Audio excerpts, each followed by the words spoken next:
Salut, je voudrais à travers cette vidéo démontrer comment l'homme noir, comment l'homme africain a reculé de plusieurs millénaires. Le jour où il a laissé tomber cette tradition,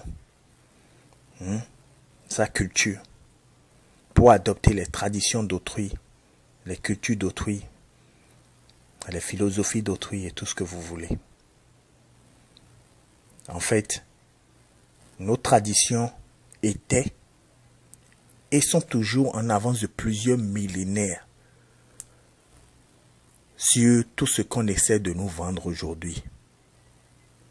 En d'autres mots, ceux qui aujourd'hui prétendent vouloir nous apporter quelque chose ou se sont autoproclamés les hommes les humains qui connaissent la modernité, et puis nous, les Africains, à travers nos traditions, tout ça, nous sommes des primitifs.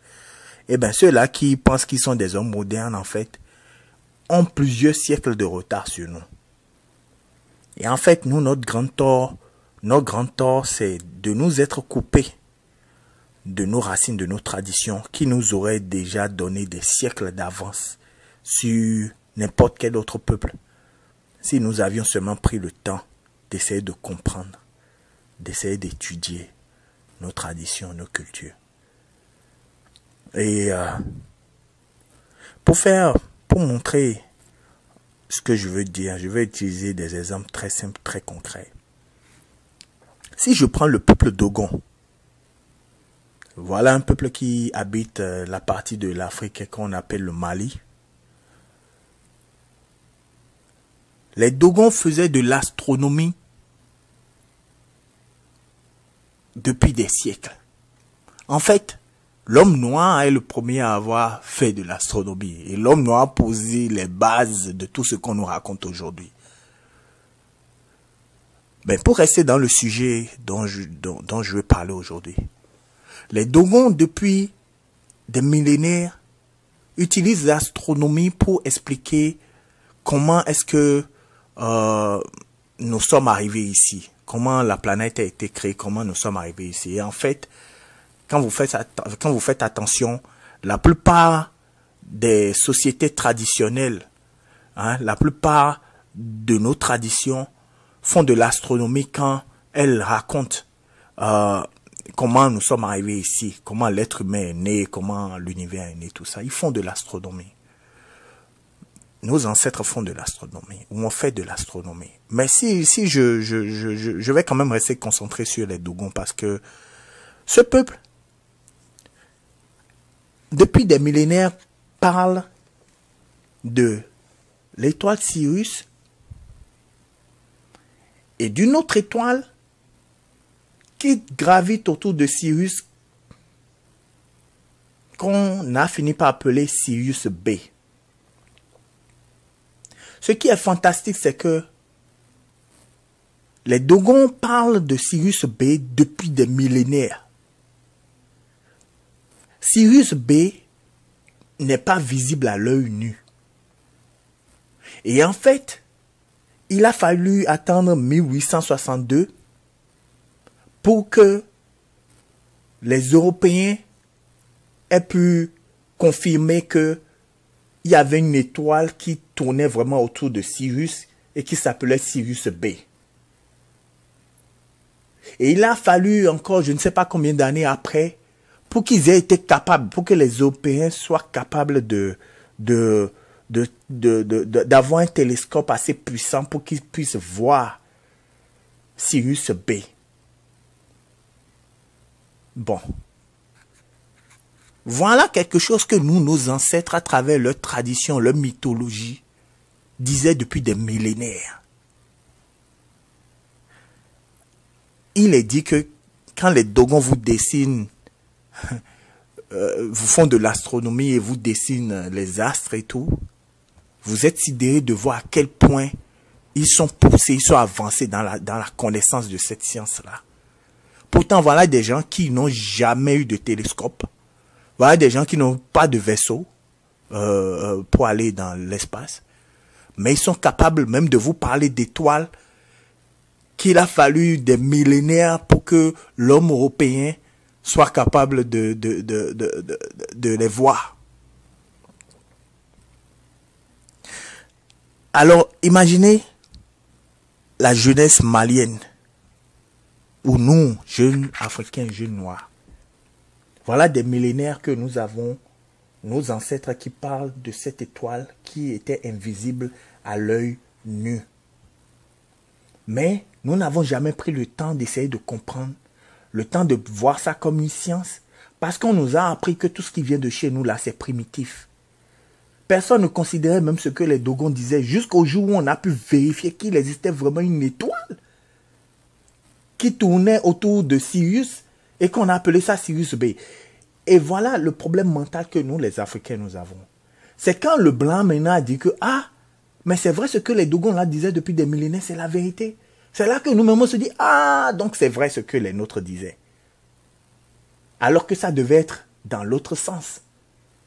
On devait dire, même si vous ne croyez pas ce que nos ancêtres sont en train de dire, nous savons que c'est la vérité, ça existe parce que nous savons que nos ancêtres sont de grands scientifiques. C'est comme ça que ça devait marcher. Plus fort, les Dogons disent qu'il y a une troisième étoile qui tourne autour de Sirius. Donc Sirius C. Et il y a quelques années là, les Européens commencent à se dire qu'il est bien possible qu'il y ait vraiment une troisième étoile qui soit invisible à l'œil nu jusqu'à aujourd'hui. Mais quand ils regardent les reflets, je ne sais pas comment ils font le truc de lumière ou quoi, il se pourrait qu'il y ait vraiment une troisième étoile. Comment nos ancêtres savent ça? Ça fait des siècles qu'ils disent ça. Donc vous voyez déjà que sur ce plan, ils ont des siècles d'avance. Plus fort. Ça fait des siècles qu'ils disaient que Sirius B avait une certaine densité. Et ça fait des siècles qu'ils disaient que Sirius B tournait autour de Sirius,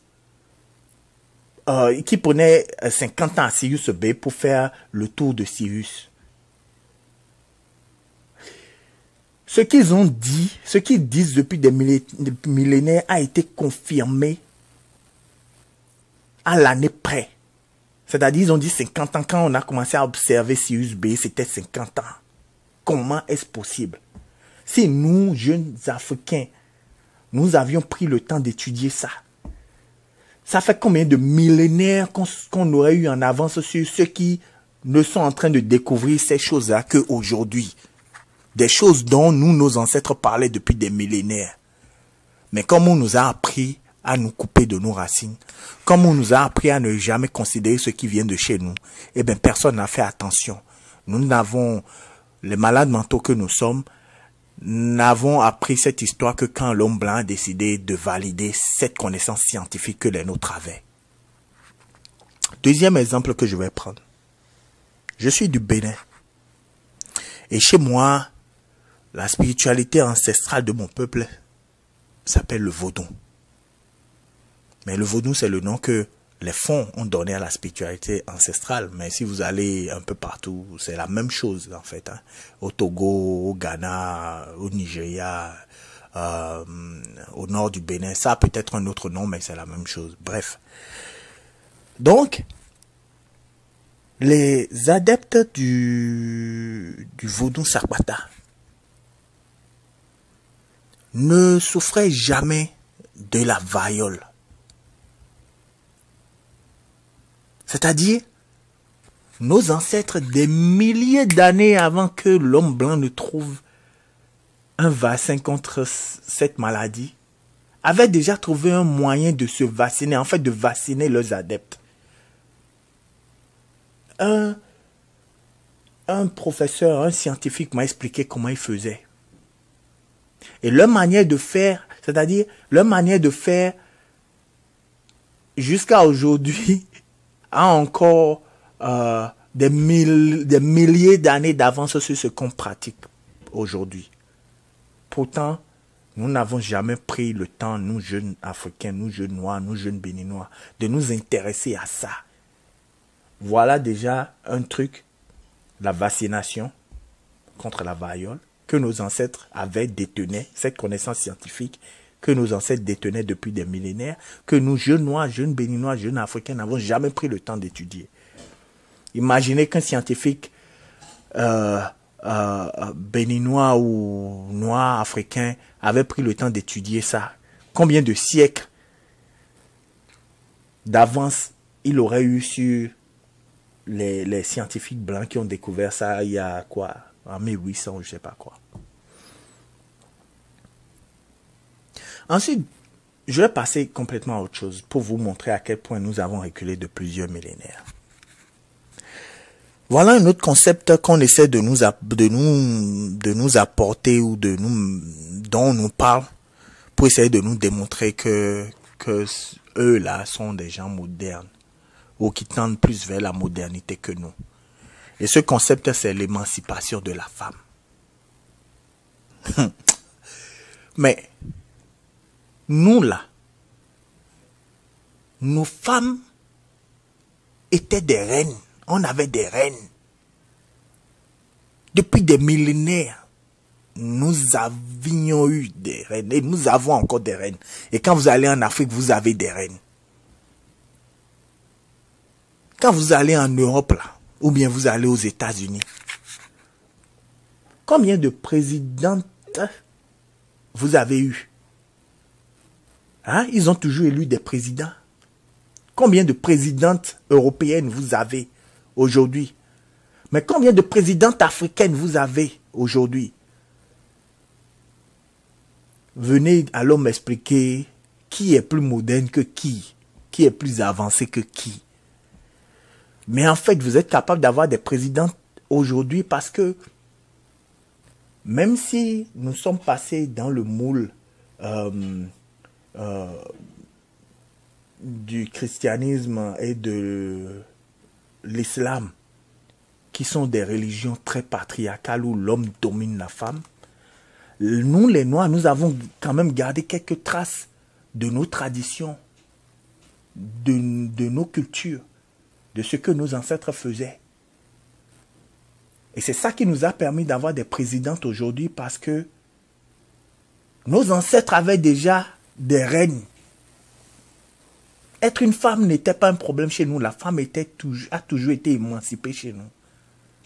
La femme a toujours été l'égale de l'homme chez nous.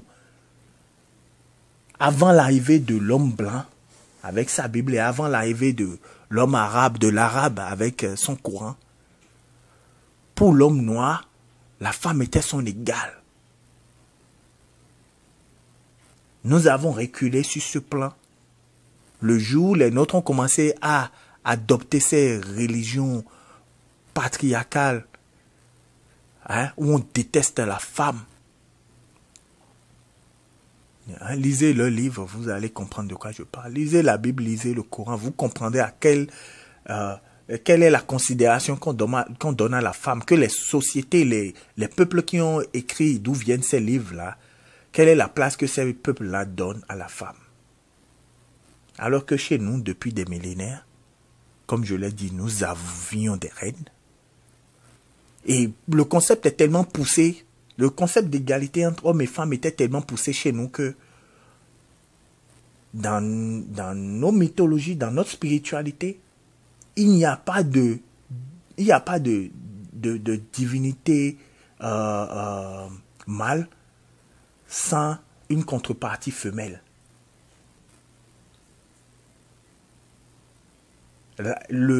Même le Dieu suprême, même Dieu, le Dieu suprême, était constitué d'une énergie femelle et d'une énergie mâle.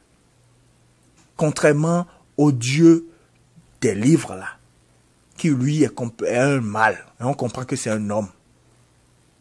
Chez nous, déjà, c'est pas un être humain, c'est une énergie. Et cette énergie avait deux facettes, la facette masculine et la facette féminine qui, ensemble, permettent de donner la vie. Et quand elle donne la vie, elle ne donne pas des garçons et ensuite on enlève, elle ne donne pas des énergies mâles à qui on enlève je ne sais pas quoi pour créer des femmes. Non, la femme n'est pas soumise. Non, au contraire. Le Créateur, dans nos traditions, a donné naissance à l'énergie mâle et à l'énergie femelle le même moment. Et l'un ne va pas sans l'autre. Donc la femme était l'égale de l'homme. Et le dernier exemple pour prouver ce que je dis, vous allez dans un temple vaudou aujourd'hui, ou vous allez au Bénin aujourd'hui, vous aurez des prêtresses du vaudou qui sont déçues, qui dirigent un culte. Par exemple, le culte Mami Mata. Des prêtresses respectées, devant qui les hommes se baissent. Et vous avez des prêtres, vous avez des prêtresses. Mais chez les musulmans, combien d'imams et trucs là vous avez jamais vu? Femmes. Ou bien dans l'église catholique, combien de papes en griffe, mais je ne sais pas quel nom, une femme pas pourrait. Mais combien en avez-vous vu? Et on vient nous parler d'émancipation de la femme. Non. Si nous n'avions pas laissé nos traditions, nos femmes seraient encore plus émancipées que ce qu'elles ne sont aujourd'hui, parce que malgré tout, elles sont encore plus émancipées que les femmes européennes ou les femmes arabes. Vous allez en Afrique maintenant, vous voyez des femmes noires qui ont le voile, tout ça. Ça là, ça ne fait pas partie de notre culture. C'est venu avec la culture arabe qui est venue avec le Coran. Où vous voyez chez les chrétiens là, où la femme doit être soumise, tout ça là. La façon dont on traite la femme là, le rang qu'on lui donne là, c'est venu avec la Bible. Parce que le peuple juif là, ne considérait pas, les blancs là, en général, mais je vais dire les juifs là aussi, ne considèrent pas la femme. La femme pour eux est un bien meuble et doit être soumise. Chez nous, c'était pas comme ça. C'est devenu comme ça parce que nous avons pris ce qui est venu d'ailleurs. Voilà. Et pour finir, je peux aussi donner l'exemple de la démocratie. Parce que ça, c'est l'argument ultime qu'on utilise pour essayer de nous dire que des gens sont plus avancés que d'autres. Et puis on va même bombarder, détruire des pays parce qu'on veut amener la démocratie. Mais l'Afrique n'a pas attendu l'homme blanc pour avoir la démocratie. Le premier homme sur Terre était noir. Et pendant des millénaires, 100 000, 150 000 ans, il n'y avait que des hommes noirs sur Terre. L'homme noir est sur Terre. Et même quand les autres races sont apparues, l'homme noir a encore dominé sur des millénaires. Mais nous avons toujours eu la démocratie. Quand tu parles, on va te dire le roi, tata. Est-ce que vous avez jamais pris le temps d'étudier comment est-ce qu'un roi gérait un royaume? Le jour où vous prendrez le temps, le jour où nous, jeunes Africains, jeunes Noirs, prendrons le temps de voir comment les royaumes, les empires noirs étaient construits et comment ces empires étaient dirigés, vous verrez que nos ancêtres étaient des grands hommes et que nous avions vraiment des millénaires d'avance sur n'importe quel concept qu'on essaie de nous envoyer aujourd'hui. En fait, tout ce qu'on essaie de nous apporter aujourd'hui sont des trucs qu'on a volés chez nous et qu'on fait même mal parce que ça ne vient pas de chez eux, ça vient de chez nous. Le roi dirigeait avec l'assemblée des sages. Et à l'assemblée des sages, il fallait ajouter les gens issus des différentes corporations ou des différentes couches de la société. Donc vous aviez le conseil des sages. Et après avec le conseil des sages, vous aviez le représentant des forgerons, le représentant des chasseurs, le représentant des femmes. Et c'est tout ce monde-là qui ensemble prenait les décisions. Le roi ne se levait pas comme un dictateur, ce qu'on voit aujourd'hui, là, nos farfelus de dictateurs, là, ce qu'ils font là. C'était pas comme ça. Et la tradition était faite de telle sorte que, avant de t'asseoir sur le trône, tu parles aux ancêtres et tu fais des promesses. Et si tu ne tiens pas tes promesses, si tu ne vis pas pour que ton peuple avance, pour que ton peuple vive bien, tu pars. Tu ne peux pas rester sur ce trône-là. Le roi était le serviteur du peuple. Et 1 ou 2 fois par semaine, il devait marcher avec une escorte très réduite afin que le peuple puisse l'arrêter et lui dire les problèmes ou qu'il puisse constater les problèmes du peuple. Mais il y avait déjà, et j'oubliais, une fois par semaine, le roi s'asseyait et on faisait venir les gens du peuple et tout le monde pouvait parler au roi. Nous avions la démocratie, nous avons toujours eu la démocratie. C'est parce que nous nous sommes écartés de nos traditions que nous ne savons pas. Il faut avoir le courage de retourner étudier ce qui était à nous avant qu'on ne vienne nous corrompre avec des choses venues d'ailleurs. Et vous verrez que nous n'avons rien à apprendre de personne, au contraire. Tout le monde a tout volé chez nous. C'est l'homme noir qui a civilisé le monde. Si quelqu'un a quelque chose à dire, il n'a qu'à écrire et on lui démontre. C'est l'homme noir qui a civilisé le monde. C'est l'homme noir qui le premier a appris le concept de Dieu, du Créateur, à tous les autres peuples. Ironique qu'aujourd'hui on essaie de venir nous apprendre ça à travers je ne sais quelles églises ou je ne sais pas quoi. En tout cas, je peux parler comme ça à des heures. Mais je vais m'arrêter là. La conclusion ici, où tout le but de cette vidéo est de démontrer et de montrer à mes frères qu'il est important, à mes sœurs et à mes frères, qu'il est important que nous retournions à nos traditions. Qu'il est important que nous comprenions que on vous dit la spiritualité qui vient de chez vous, c'est de la sorcellerie. Ce que vos ancêtres font était primitif. Il n'y a rien de moderne dedans, tout ça. On nous fait croire que retourner à ça, c'est comme si nous on reculait. Ce serait comme reculer de plusieurs millénaires, alors qu'en fait c'est faux. En parlant comme ça, voilà même un autre exemple qui me vient à la tête. Combien de médicaments ils fabriquent aujourd'hui, alors qu'ils sont venus voir les guérisseurs de chez nous qui leur ont montré quelles plantes on utilisait pour guérir quoi. Ils ont pris ces plantes, ils sont retournés chez eux en laboratoire et puis ils nous sortent des médicaments qu'on revient nous vendre. Après, ces gens-là vont vous dire qu'ils sont plus avancés parce qu'ils font des médicaments. Voilà des médicaments qui tiennent de plantes que nous, nos ancêtres utilisaient depuis des millénaires. Mais vous, on va vous apprendre à ne pas aller voir vos guérisseurs, vos ancêtres qui connaissent ces plantes-là, en vous disant que non, c'est de la sorcellerie. En même temps qu'ils vous disent ça, ils passent derrière étudier ces plantes qu'on vous revend. Il est temps de casser cette chaîne-là, cette aliénation mentale-là. Il est temps de casser ça. Il faut que nous nous réveillions. Je sais que beaucoup de gens, vous essayez de leur montrer le ciel et puis ils regardent votre doigt. Je ne vais pas rentrer dans des discussions inutiles.